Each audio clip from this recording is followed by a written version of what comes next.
Merci à tous de vous être connectés au webinaire. Votre service client est-il à la hauteur de vos ambitions? Je vais commencer par me présenter. Donc, Jean-Charles Gilliot, directeur du pôle service au sein d'IB Solutions. À la fin de ce webinaire, s'il y a des questions, nous aurons une session de questions-réponses. Je pense que certains d'entre vous connaissent IB Solutions, d'autres ne le connaissent pas. Donc, je vais rapidement vous présenter IB Solutions. Donc, IB Solutions est une société allemande qui a été créée en 2004 par 3 ex-employés SAP. Et donc, moi, je suis rattaché au bureau de Paris, qui est une filiale qui a été ouverte en 2017. Et donc, comme je vous l'ai dit, moi, je suis directeur du pôle service au sein de la filiale française d'IB Solutions. Et aujourd'hui, nous sommes à peu près 150 employés. Nous avons plus de 750 projets réussis, 14 années d'expérience et un taux de recommandation de 90%. Et nous sommes uniquement concentrés sur tout ce qui est la suite Customer Experience. Et donc aujourd'hui, le sujet de ce webinaire est comment améliorer ou comment mettre en place un pôle service à la hauteur de vos ambitions. Donc, comme objectif, je souhaite partager une vision d'ensemble du pôle de service de demain, identifier les impacts concrets sur le rendement de vos techniciens, maîtriser et optimiser l'intégration de votre outil service client dans votre paysage applicatif de demain. Concernant l'agenda, je vais vous expliquer notre vision du field service expérience. Ensuite, nous aurons droit à une démonstration d'un cas réel d'un client. Ensuite, comme je vous l'ai précisé, une session de questions-réponses via le chat. Et dans la présentation que je vous partagerai à la fin du webinaire, il y aura quelques annexes sur la solution Field Service Management que je vous aurai présentée. Quelles sont les forces essentielles dans le changement du pôle service? Donc, le paysage du service client, du service à la clientèle est caractérisé par de puissantes forces qui créent à la fois des défis et des opportunités. Moi, je vous propose d'examiner les principales forces qui entraînent le changement dans le service à la clientèle. Aujourd'hui, nous avons besoin du passage à l'autonomie de nos techniciens qui sont sur le terrain. Donc aujourd'hui, l'entreprise ne doit plus que satisfaire le client, elle doit aussi mettre à disposition un outil qui réponde aux besoins d'un technicien qui est itinérant. Aujourd'hui, le service est aussi axé sur la défense et les intérêts des clients.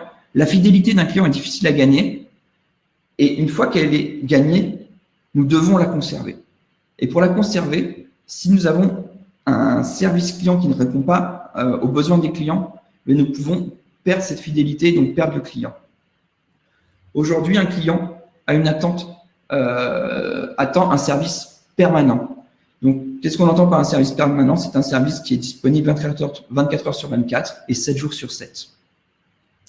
Ensuite, aujourd'hui, nous vivons dans un monde du service. Tout le monde achète du service pour écouter de la musique, via Deezer, Spotify. Donc, aujourd'hui, le service n'est plus qu'un service, c'est aussi un produit. Et donc, quand un client achète un produit, il souhaite que ce produit réponde à toutes les exigences qu'il peut avoir. Et nous voyons bien aussi, par tous les moyens de communication aujourd'hui, il y a des nouveaux canaux qui émergent et c'est aussi un défi pour les entreprises. Donc, il faut inciter les entreprises à être présentes et à créer une expérience client cohérente. Quels sont les challenges de la réalité aujourd'hui? Les principaux problèmes qui empêchent les entreprises de fournir un service client de qualité, ça peut créer une expérience client mauvaise. Vous pouvez subir un taux de désabonnement élevé et donc par cette mauvaise expérience client et par ce taux de désabonnement élevé, vous pouvez avoir une forte perte de revenus. Regardons aujourd'hui les principaux défis ou principales difficultés que peut rencontrer un pôle service. Si vous avez énormément de processus manuels, ça va entraîner un coût plus élevé et potentiellement, ça va retarder la résolution de l'incident. Sans outils connectés mobiles, nous allons perdre en productivité pour les techniciens qui sont sur le terrain, parce qu'ils auront un accès limité aux informations concernant l'intervention à réaliser. On peut augmenter aussi la frustration client si nous avons des délais d'attente qui sont longs pour répondre à l'intervention, ou si le client n'a pas de visibilité sur ce que nous sommes en train de faire. Et si votre plateforme gérer votre pôle service n'est pas disponible 24 heures sur 24, 7 jours sur 7, comme il se devrait pour un tel outil, mais on peut créer une institution de client. Et ensuite, de temps en temps, les ressources internes, du fait de ne pas avoir le bon outil, ont des ressources limitées pour pouvoir répondre aux besoins sur le terrain. Qu'est-ce qu'on propose avec l'outil Cloud de Field Service Management? Comment améliorer votre pôle service?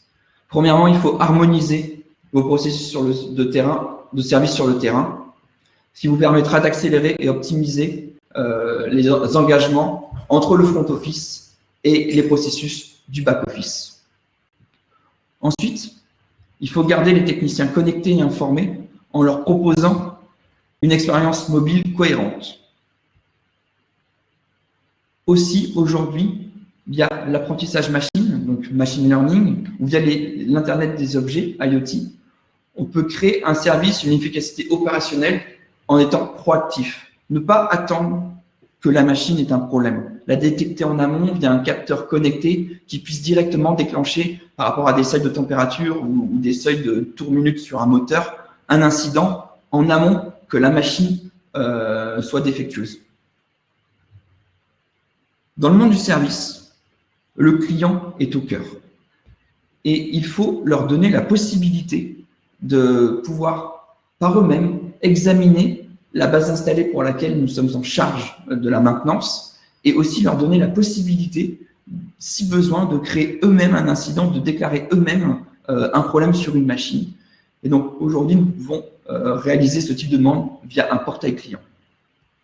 Et ensuite, au sein d'une entreprise, des fois, nous n'avons pas assez de ressources en interne et nous faisons appel à des partenaires. Et donc, ces partenaires, quand ils voient l'outil service client qu'a leur client, ils souhaitent aussi avoir le même. Donc, afin d'augmenter les performances en tirant parti de l'externalisation via nos partenaires. Notre engagement. Nous sommes convaincus que les solutions Cloud de Field Service Management permettent de mieux orchestrer l'expérience client avant et après la première vente. Les objectifs, c'est réduire les coûts opérationnels et les coûts d'intégration. C'est augmenter l'efficacité des techniciens sur le terrain. Et c'est améliorer l'engagement et la satisfaction des clients et des techniciens. Car si un technicien a un bon outil approprié, il sera content de l'utiliser et il sera plus efficace. Et via cette efficacité, nous augmenterons la satisfaction de nos clients. Je souhaite vous montrer quelques résultats d'une étude qui a été faite par Forrester Total Economics pour des clients qui sont partis sur qui ont implémenté cette solution de Cloud de Field Service Management. 56% considèrent qu'il y a une meilleure expérience client. 42% considèrent qu'une réduction des coûts opérationnels et des coûts d'intégration. Nous savons bien qu'aujourd'hui, l'intégration, afin d'avoir un processus sans coupure, est clé. Et 40% d'augmentation de l'efficacité des personnes sur le terrain a été prouvé via l'implémentation d'une telle solution. Donc voilà les quelques slides que je voulais partager avec vous sur comment organiser votre pôle service de demain. Là maintenant, je vais vous donner une vision sur qu'est-ce qu'un flux du début à la fin, de l'interaction client à la résolution et à la facturation. Aujourd'hui, tout flux commence par une demande client, via un portail, via un appel téléphonique, via un email. Ensuite, on peut faire un support à distance, regarder si nous avons un contrat, des garanties, et ensuite Si nous devons intervenir, nous devons planifier les ressources, exécuter le service et ensuite facturer pièces et main-d'œuvre. Aujourd'hui, nous allons nous concentrer sur 3 axes. Nous allons nous concentrer sur comment un client par lui-même peut déclarer un incident, comment nous allons planifier le technicien ayant les bonnes compétences et comment nous allons exécuter l'intervention. 3 acteurs aujourd'hui. Premier acteur, Fabien, le client. Via un portail, Fabien va pouvoir déclarer un incident sur sa BMW. Donc, Fabien, c'est pour le client Acme, et donc il a tout son parc automobile qui est géré par le concessionnaire BMW. Donc là, nous allons ensuite, on peut aussi rentrer des incidents directement dans l'outil, ou on peut avoir des incidents créés automatiquement par un capteur IoT, donc par les objets connectés, ou on peut aussi, par des API, avoir cet environnement connecté à des environnements clients, et les clients, dans leur plateforme, pourront eux-mêmes déclarer un incident. Une fois que cette demande d'intervention est générée, est intégrée dans le système, nous avons Anne, qui travaille au back-office, rôle de dispatcher, qui va voir toutes les demandes des différents clients arriver dans sa bannette, et son rôle va être de planifier cette intervention à la bonne ressource disponible, au bon technicien disponible, en suivant, comme je viens de le dire, la disponibilité du client, du technicien, celui qui a les bonnes compétences et qui est bien localisé. Parce qu'on ne va pas envoyer un technicien qui est à 300 km de l'incident. Ensuite, une fois que Anne a planifié cette intervention, nous avons John qui va, via son application mobile, exécuter cette intervention. Et il va pouvoir indiquer si tous les contrôles de sécurité liés à cette intervention sont remplis, parce que nous savons qu'aujourd'hui, tous nos clients, la sécurité du technicien, le 0% d'accident est la cible de tous nos clients. Donc, c'est important de pouvoir, de façon digitale, renseigner si l'environnement dans lequel le technicien va travailler et respecte les normes de sécurité. Ensuite, il va pouvoir indiquer, encore une fois de façon digitale, tous les contrôles qu'il va faire suite à son intervention. Et si le client est sur place, il pourra lui demander une signature. Ça fait qu'on aura directement l'accord du client et qui pourra, par la suite, accélérer le process de facturation. Sans plus tarder, je vais passer à la démonstration. Donc, laissez-moi 30 secondes afin de changer mes écrans et de partager le bon écran. Donc, je vous demande 30 secondes. J'espère que tout le monde me suit jusqu'à maintenant et je passe à la démo.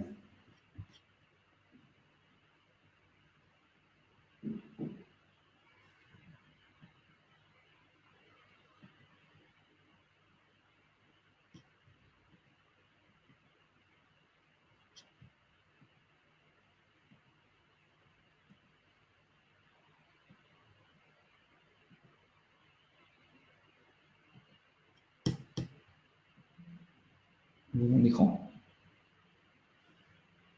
Donc, c'est bon, la petite manipulation technique est terminée.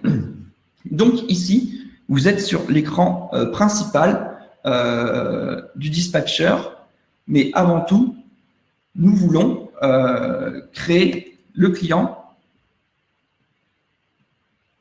va déclarer un incident sur sa BMW.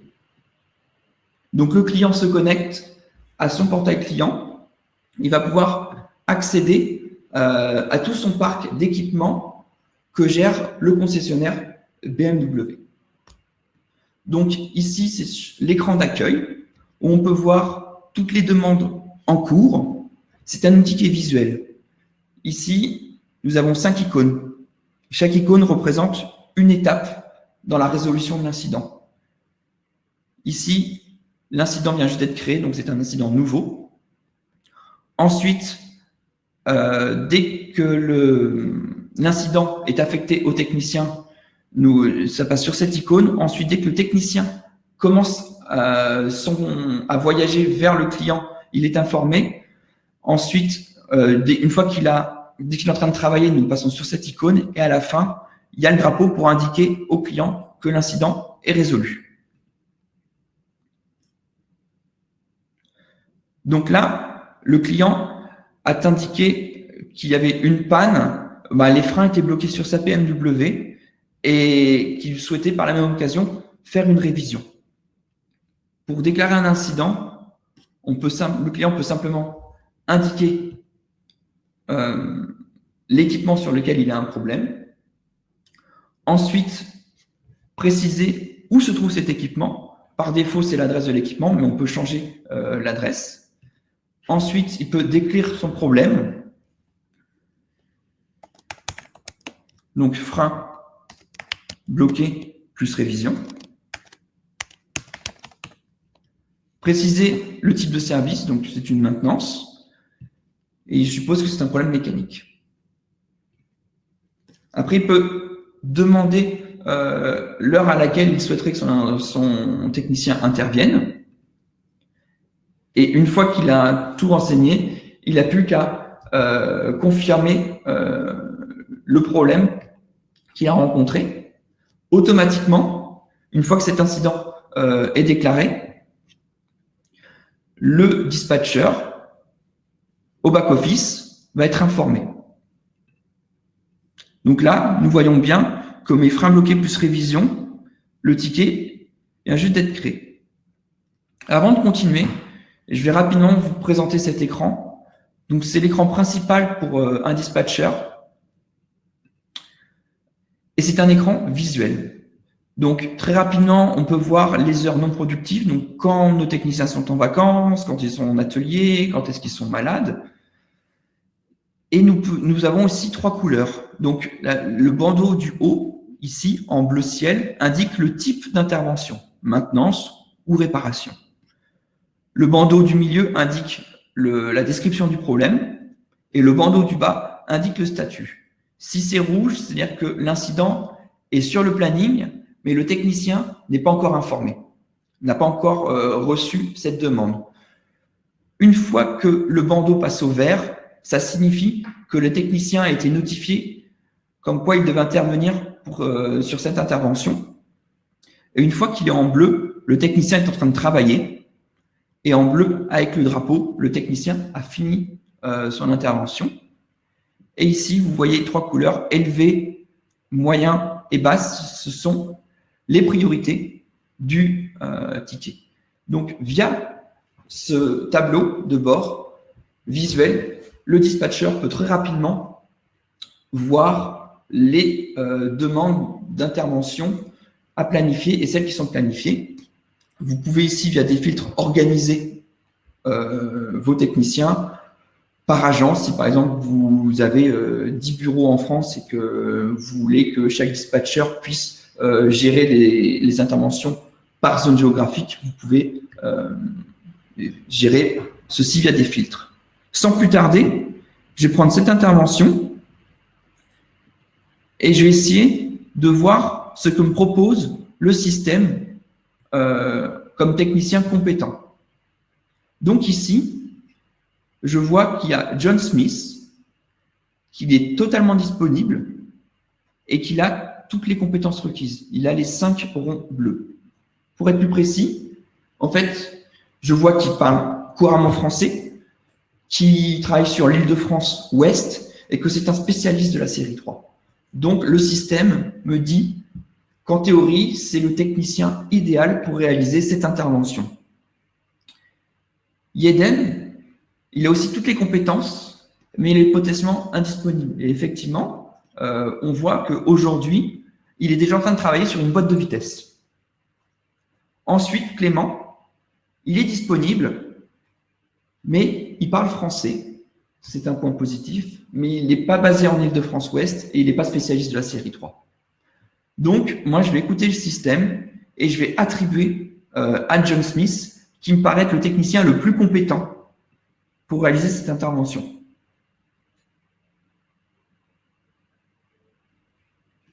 Donc là, nous voyons que effectivement, les freins bloqués, 11h15, on a planifié que c'était une intervention qui allait durer 4 heures. Le technicien n'est pas encore informé. Là, je pense que tout est bon. Donc, je vais publier l'attribution. J'espère que vous l'avez tous entendu. Mon technicien a été notifié sur son application mobile comme quoi il avait une intervention à réaliser. Encore une fois, petit switch technique. Je vais donc là, pour résumer, j'ai joué le rôle du client, Fabien, en déclarant un incident. J'ai joué le rôle de Anne, qui s'occupe de planifier les techniciens. Elle a assigné cette intervention au technicien qui était bien localisé, ayant les bonnes compétences et étant disponible. Là maintenant, bon, je n'ai pas un casque avec moi, mais je vais prendre le rôle du technicien, John. Sans plus tarder, je vais connecter ma tablette.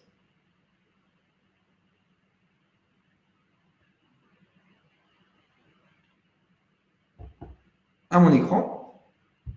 Donc, normalement, d'ici peu, on va me proposer un code que je saisis sur ma tablette.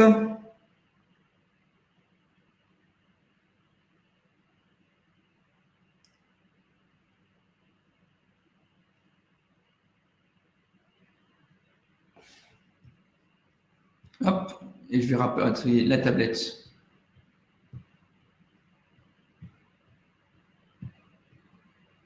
Et voilà. J'ai l'impression que nous sommes prêts à continuer et à rentrer dans le rôle de John. Voilà l'outil qu'utilisera notre technicien John. Dans un premier temps, là je suis encore au bureau, j'ai du réseau, donc j'en profite, je synchronise tous les derniers éléments. Et donc effectivement, je vois bien que j'ai mon intervention qui est planifiée à 11h15, qui doit se terminer à 15h15, qui est apparue. Frein bloqué plus révision. Avant d'intervenir, j'aimerais être certain de là où se situe cet équipement, regarder si j'ai une documentation technique vis-à-vis de cet équipement et regarder l'historique aussi de cet équipement pour voir s'il y a eu des interventions similaires et si, par le biais d'une ancienne intervention, je peux récupérer une information qui me sera très utile afin d'être plus efficace dans la résolution du problème. Donc, ici, je peux voir la fiche technique de ma série 3, belle voiture, 2019, sympathique. Je peux voir aussi la photo, donc toute documentation, et je peux voir que c'est un véhicule qui a déjà eu des problèmes de frein. Et je peux regarder tout l'historique qui a été réalisé, les demandes de service qui ont été réalisées par mes collègues. Dernier renseignement important, j'aimerais savoir où se situe cet équipement. Donc, je vais aller sur l'équipement. Je vois qu'il a Courbevoie. OK. J'aimerais bien savoir comment y aller. Donc, on me propose un itinéraire. 30 minutes, un peu de bouchon, mais bon, ouais, c'est bon, je vois bien où c'est parfait. Je pense que j'ai tous les éléments en ma possession et donc je suis confiant dans la qualité de mon intervention.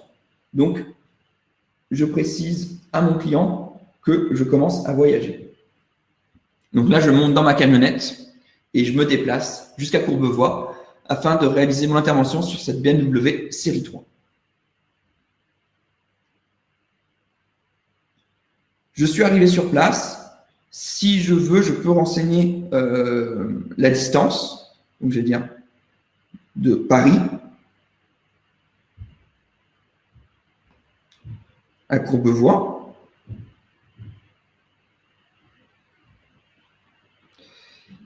Hop. Et donc, c'était, on a dit, 15 km.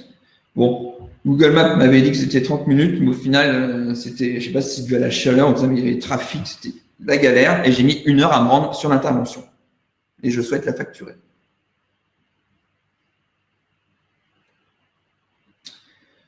Je suis arrivé sur le site client. Je commence à travailler.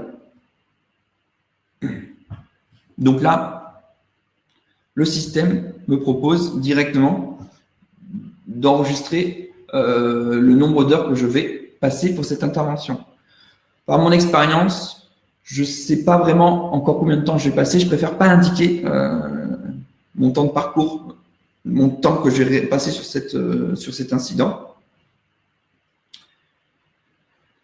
J'ai fini mon intervention.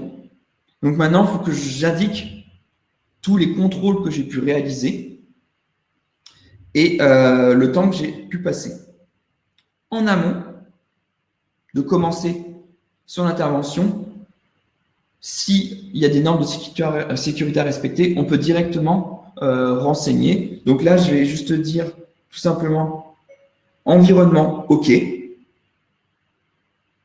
Oui, j'aime pas trop écrire à la main, donc autant utiliser la technologie d'aujourd'hui. Ensuite, on me demande si j'ai les outils et autres équipements adaptés. Oui.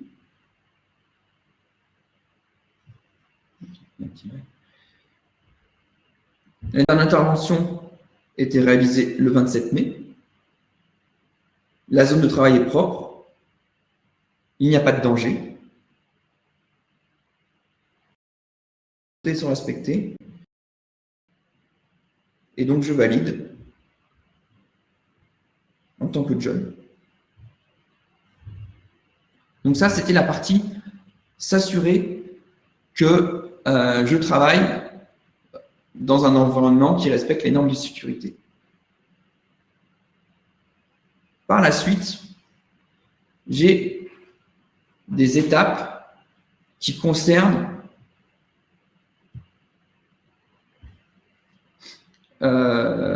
l'intervention opérationnelle. Donc là, je vois qu'il y a un petit décalage. Voilà. Et donc là, on me propose différentes questions. Est-ce que la vidange a été réalisée? Donc après, à moi de répondre.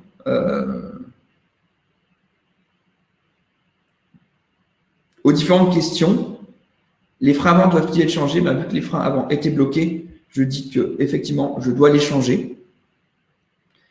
Et on me demande à ce moment-là si j'ai besoin d'un guide pour changer les freins. Donc, je peux dire qu'effectivement, j'ai besoin d'un guide pour changer les freins. Et donc là, automatiquement, un tutoriel peut être afin de me guider dans comment changer les disques de frein. J'ai suivi toutes les étapes. Il n'y avait qu'un problème sur les freins avant, donc je ne change pas les freins arrière. Une fois que j'ai renseigné tous ces éléments, je peux signer pour indiquer que je suis d'accord avec tout ce que j'ai précédemment renseigné.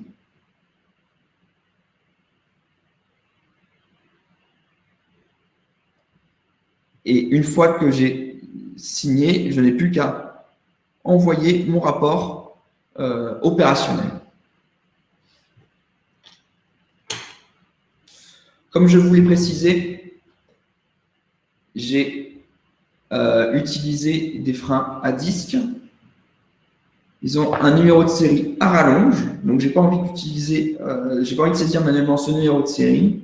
Je vais simplement scanner mon produit.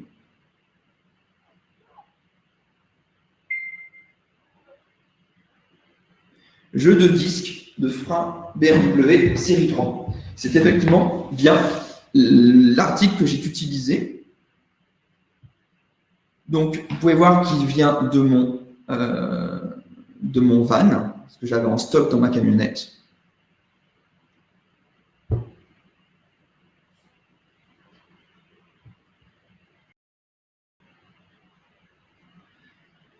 Il y a une petite latence, donc c'est pour ça que j'ai fait une petite pause.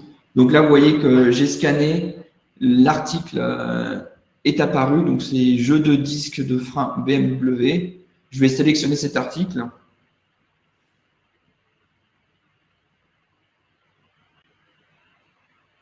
Et enregistrer l'article utilisé.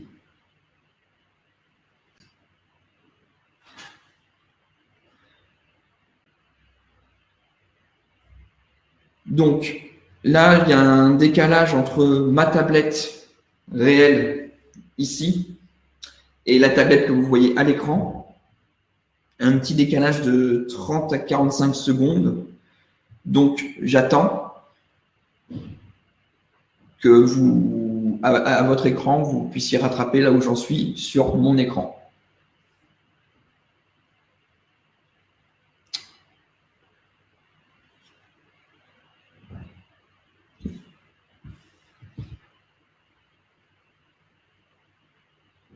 Je vais maintenant réaliser mon checkout pour indiquer, parce que j'ai fini de réviser la BMW, j'ai réalisé tout ce que j'avais à faire dessus, et donc j'ai plus qu'à indiquer que j'ai fini mon travail, et j'ai demandé au client une signature afin de pouvoir accélérer le process de facturation.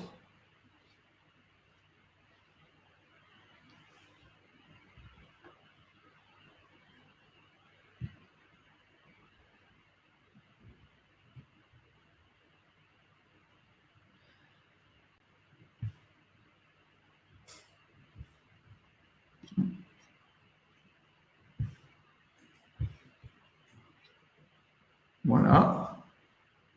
Je confirme.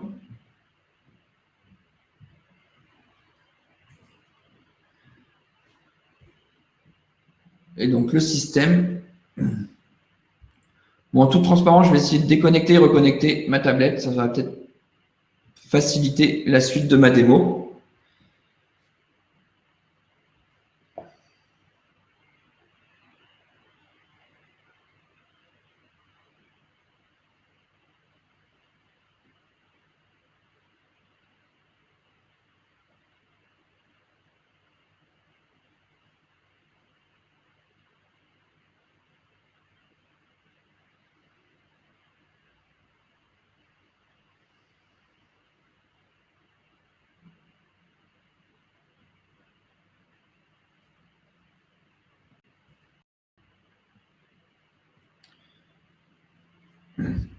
Donc, j'ai cliqué sur Checkout pour indiquer que j'ai terminé la résolution du problème.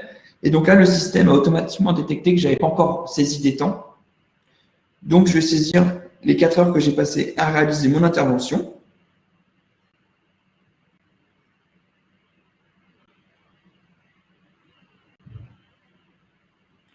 Et donc, on va me proposer par la suite de prévisualiser mon rapport d'intervention. Donc, je synchronise afin d'avoir tous les derniers éléments opérationnels que j'ai pu renseigner dans l'outil.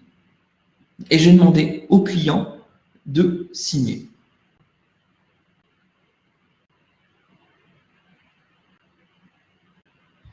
Et par la suite, j'aurai réalisé toutes les tâches de John.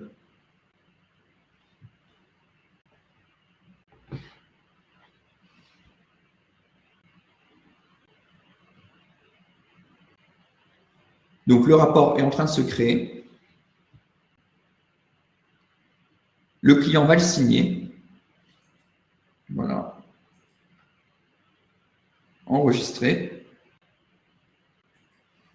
Et le rapport est généré. Je vous propose, j'ai encore, bon, je vois qu'il est déjà 11h44, mais bon, je vous propose encore 3 minutes, parce que j'ai 2-3 choses à vous montrer avant de passer à la conclusion de ce qu'un outil comme celui-ci peut vous apporter et de commencer notre session de questions-réponses s'il y a des questions. Donc, je vais déconnecter ma tablette.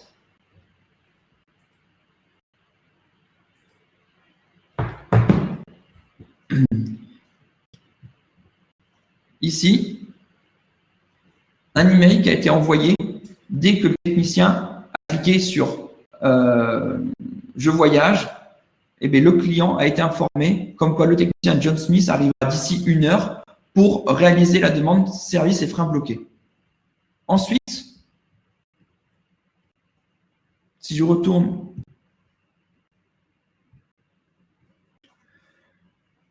je vous parlais du fait de travailler avec des partenaires. Si jamais, ici, vous voyez, j'ai Max Plumbing et Mecaminutes. Mecaminutes, c'est un partenaire que j'ai invité via la plateforme d'invitation des partenaires. Et donc, c'est un partenaire qui travaille avec moi. Donc, quand j'ai pas assez de bande passante, je peux lui demander de réaliser une intervention. Et donc, par exemple, moi, ici, j'ai une fuite du temps de réaliser cette intervention. Donc, je vais demander d'ajouter cette activité dans le planificateur automatique qui va aller regarder la disponibilité des partenaires et assigner cet incident au partenaire qui a les compétences les plus appropriées. Donc, je vais cliquer sur Planifier maintenant.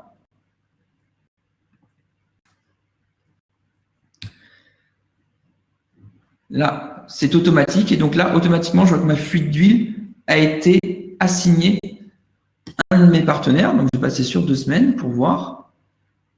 Et donc là, je vois effectivement Mecaminutes a bien la fuite d'huile. Et je vais vous montrer la plateforme de Mecaminutes. Donc là, je suis connecté en tant que Mecaminutes. Je vais rafraîchir mon écran. Et donc, si l'effet démo est réussi,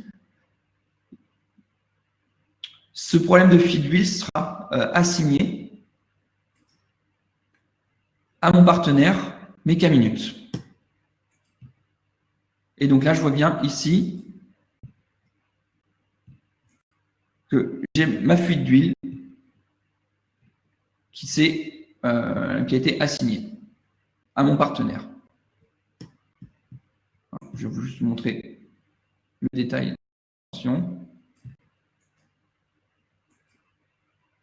Fuite d'huile assignée au 28 juin. Dernière partie de cette démo. Après, on passera aux conclusions et à la session de questions-réponses.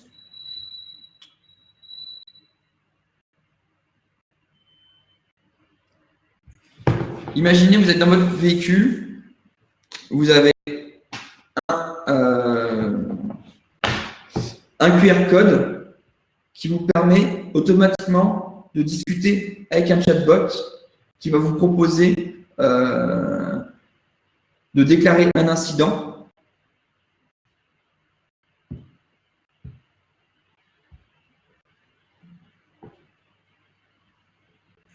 Donc, c'est ma petite voiture IB Solutions. Et donc, automatiquement, il reconnaît. Et donc, là, il voit que j'étais sur. Il va se connecter directement à un chatbot qui va demander « Bonjour Fabien, je suis l'assistant IB Solutions. Comment je peux vous aider avec votre problème sur la BMW X1 ?» Et donc là, vous avez différentes possibilités comme appeler la hotline, demander un service, voir les demandes qui sont en cours. Merci à tous d'avoir suivi cette démo sur le Field Service Management. Sans plus tarder,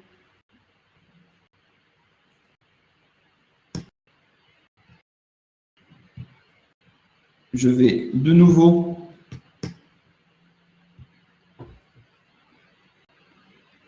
partager un autre écran et on passera aux questions-réponses s'il y a des questions-réponses.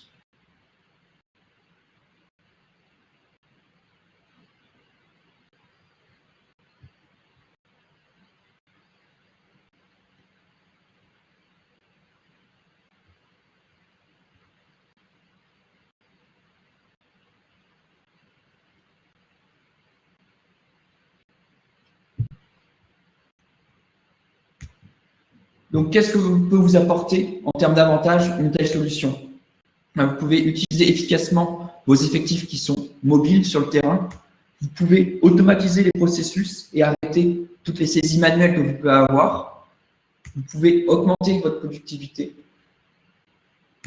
augmenter la satisfaction de vos clients et avoir une meilleure efficacité du suivi des comptes clients. Encore merci de nous avoir suivis. Je vous ai mis ma carte de contact si jamais vous avez des questions ou si vous voulez découvrir plus par rapport à cet outil, voir nos différents top packages qu'on peut avoir sur cet outil. N'hésitez pas via le chat à poser des questions. Si je suis à même d'y répondre de suite, je me ferai un grand plaisir d'y répondre. Donc, je vais passer sur le chat et voir si des réponses.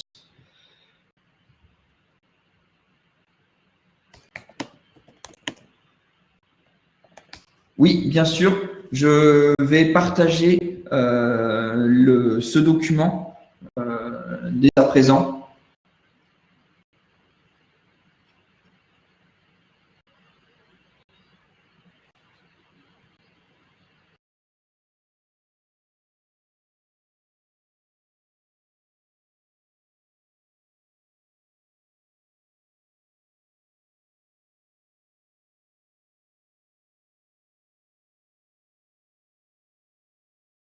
Je vais vous partager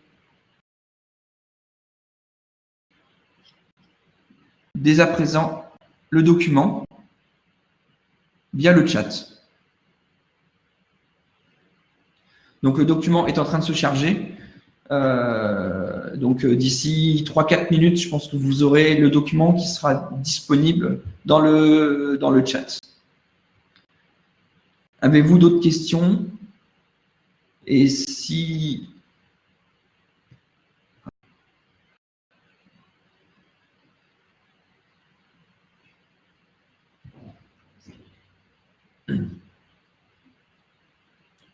Je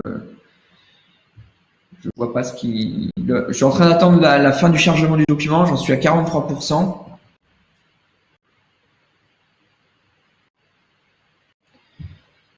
« 71. Parce que le fait d'avoir partagé ce document avec vous me masque le chat. En toute transparence. Hein. Voilà. Est-ce que le système calcule le coût de l'intervention? Donc, ce système, son intérêt, c'est qu'il soit connecté à un environnement. Et dans cet environnement, vous allez gérer tout ce qui est aspect financier. Et donc, qu'est-ce que va faire cet outil? C'est il va vous permettre de récupérer le nombre d'heures passées par le technicien, le nombre de pièces détachées utilisées, le nombre de kilomètres parcourus. Et en fonction des différents taux que vous aurez renseignés dans votre ERP sera à même de calculer le coût de l'intervention. Mais en tant que tel, ce n'est pas l'outil qui calcule le coût de l'intervention, c'est votre ERP qui s'occupera de calculer le coût de l'intervention en récupérant juste les métriques de quantité de pièces et quantité d'heures.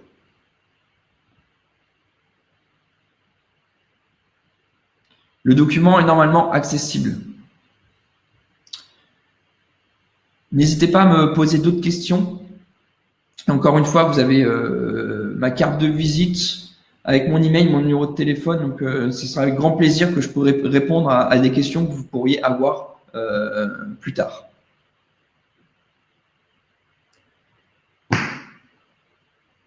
S'il n'y a pas d'autres questions, je vous remercie tous encore de m'avoir suivi, d'avoir suivi ce webinaire. Le service client, est-ce que le service client répond à votre ambition?